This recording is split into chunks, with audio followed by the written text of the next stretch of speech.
Kejaksaan Agung membuka peluang memeriksa para hakim yang menangani kasus besar dan kontroversial. Langkah ini merupakan kelanjutan dari kasus dugaan suap dan gratifikasi yang menyeret bekas pejabat Mahkamah Agung Zarof Richard. Kejagung juga akan terus menelusuri asal-muasal uang 1 triliun rupiah dan emas 51 kg yang ditemukan di rumah Zarof.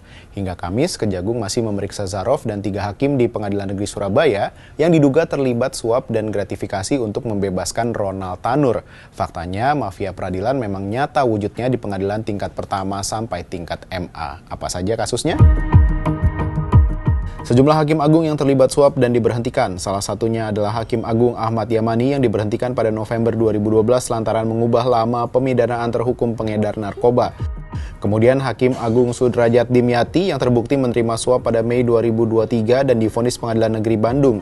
Juga Hakim Agung nonaktif Ghazal Basaleh yang divonis menerima gratifikasi dan tindak pidana pencucian uang pada Oktober 2024 oleh Pengadilan Tipikor Jakarta. Yang kemudian meneguhkan adanya mafia peradilan adalah ketika sejumlah pejabat tinggi Mahkamah Agung terbukti ikut mengatur proses peradilan di semua tingkatan dari Pengadilan Negeri, Pengadilan Tinggi, sampai MA.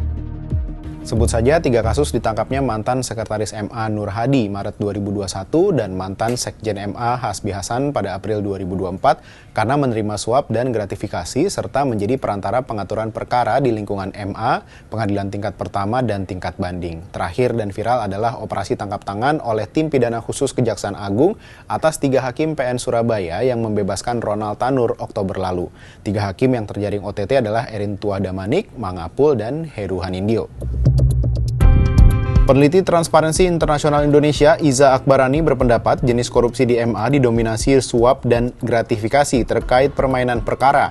Iza beranggapan perkara suap yang melibatkan ex-pejabat MA bisa menjadi momentum untuk merombak sistem dan bersih-bersih mafia peradilan. Selama ini telah ada Badan Pengawasan Mahkamah Agung, namun Iza menyebut pengawasan internal ini tidak berjalan efektif. Indonesia butuh reformasi hukum yang tidak hanya memperketat aturan, tapi juga mekanisme pengawasan guna mendeteksi dini setiap praktik korupsi terdeteksi. Transparansi jadi kebutuhan utama. Salah satu reformasi yang bisa dilakukan adalah pengetatan pengawasan aset dan harta pejabat peradilan, serta transparansi yang lebih tinggi dalam pengelolaan kasus, terutama pada tahap kasasi yang sering melibatkan pejabat tinggi peradilan.